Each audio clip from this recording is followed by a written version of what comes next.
साल 1833।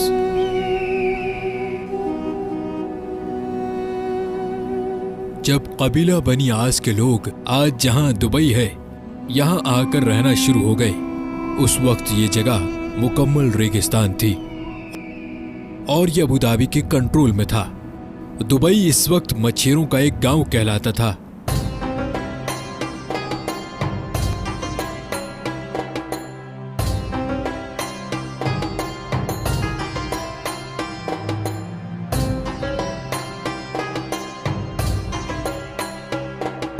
अठारह सौ 1894 में कुछ ताजिर दुबई में बसना शुरू हो गए, क्योंकि यहां ताजिरों पर टैक्स बहुत कम था।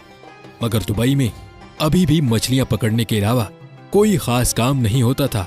1912 में दुबई की हुक्मरानी शेख सईद बिन मखदूम के पास आ गई और उन्हीं को दुबई का फाउंडर भी समझा जाता है। उस वक्त दुबई में पर्ल इंडस्ट्री यानी मोती ढूंढने का काम उरूज पर था। दुबई की इकोनॉमी उस काम से आगे बढ़ रही थी, लेकिन दुबई अभी भी एक गांव ही कहलाता था। ये 1958 की बात है, जब दुबई के हुक्मरान शेख राशिद बिन सईद अल मखदूम बन गए। यही वो इंसान थे जिन्होंने दुबई को एक गांव से एक शहर बना डाला। उन्होंने दुबई क्रीक, जहां बहरी जहाज आकर रुकते थे, उसको गहरा करवाना शुरू कर दिया। ये जगह बहुत छोटी थी और शेख राशिद बिन सईद जानते थे कि यहाँ बड़े और मॉडर्न बहरी जहाज आकर नहीं रुक सकते। उन्होंने इस प्रोजेक्ट पर बहुत ज्यादा पैसे लगा दिए, इतने पैसे कि ये दुबई की सालाना आमदनी से भी ज्यादा पैसे थे। इसके लिए उन्होंने कर्जा भी ले लिया। ये एक बहुत बड़ा रिस्क था, लेकिन शेख राशिद जानते थे कि इस प्रोजेक्ट से दुबई की इकोनॉमी पर बहुत गहरा असर पड़ेगा और ये प्लान वाकई में कामयाब हो गया। अब दुबई में बड़े साइज के बहरी जहाज भी आकर रुकने लगे। इससे दुबई में गोल्ड मार्केट भी फैलना शुरू हो गई। शेख राशिद अक्सर यूरोप और इंग्लैंड जाते रहते थे और ये वहां पर बनाए गए इंफ्रास्ट्रक्चर से बहुत मुतासिर थे, खास तौर पर लंदन से। उनको लंदन की सड़कें और वहां पर बनी हुई अंडरग्राउंड ट्रेन सिस्टम बहुत मुतासिर करता था। उनके दिल में भी ख्वाहिश थी कि दुबई एक दिन ऐसा ही मॉडर्न शहर बन जाए। शेख राशिद ने दुबई को एक शहर की शक्ल देना शुरू कर दी। साल 1959 में उन्होंने दुबई में एक मॉडर्न एयरपोर्ट भी बनवा दिया।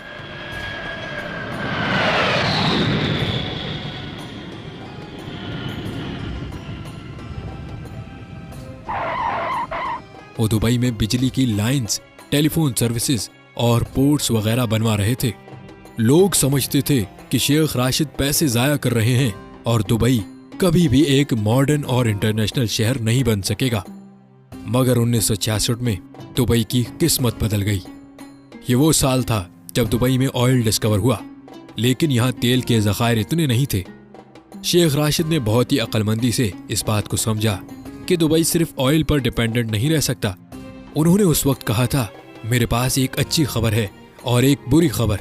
अच्छी खबर तो यह है कि दुबई में ऑयल डिस्कवर हो गया है और बुरी खबर यह है कि ये तेल बहुत थोड़ा है। इसीलिए उन्होंने ये तेल का इस्तेमाल करके दुबई में दूसरे प्रोजेक्ट्स बनाना शुरू कर दिए। उन्होंने दुनिया भर से बड़े बड़े इंजीनियर्स और आर्किटेक्चर्स को बुलवाकर दुबई को मजीद तामीर करवाना शुरू कर दिया।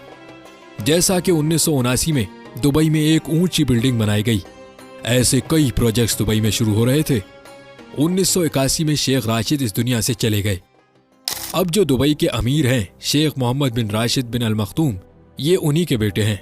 आज जो दुबई हम देखते हैं, उसको बनाने में शेख राशिद का ही दिमाग है। उन्होंने दुबई में ऊंची ऊंची बिल्डिंग्स बनाना शुरू कर दी। फिर इस काम में भी एक मसला था।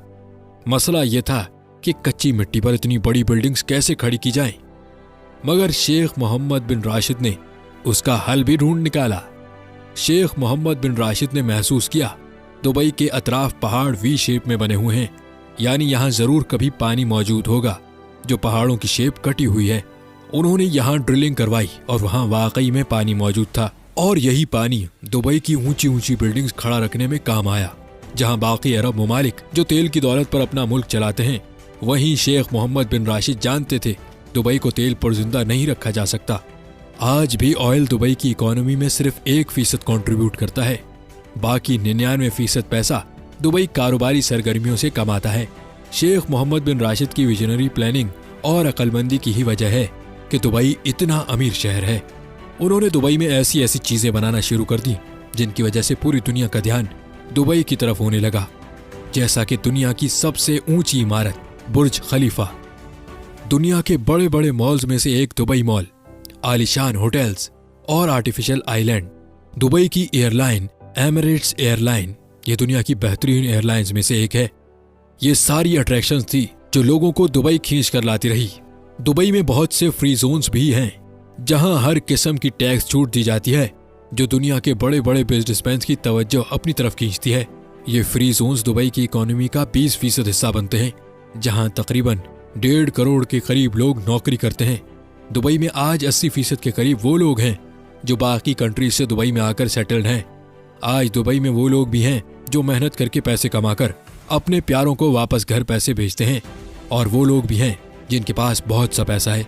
दुबई में हर वो सहूलत मौजूद है जो दुनिया के बड़े बड़े मिलियनर्स और बिलियनर्स को अपनी तरफ लाती है।